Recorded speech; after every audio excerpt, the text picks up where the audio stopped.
মানা করছি দোষ 2 মাস আগে জানে না ও করবে কি তুমি বড়ি আনি মারবে তুমি বড়ি খাওয়ালে পরে খাওয়া দাওয়া সব বন্ধ হয়ে যাবে খাবে নিলাম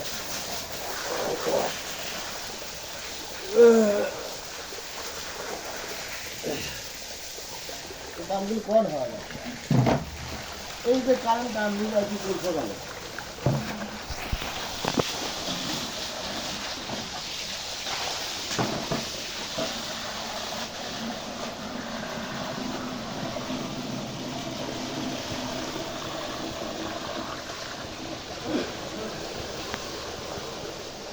বলতে ধরেছি করবে না কারেন্টের ভাব ভালো না ফোন আপনাকে ঠিক আছে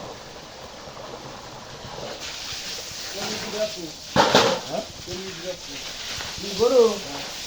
গরু বেচলা করে বেতন দেবো আরে বাবা যা বেচার সময় হোক খালি বেশি দিয়ে যাবে হয়েছে না তো আমি দিল্লি যাবো কামড়া দিল্লি যাবো কখন আসছি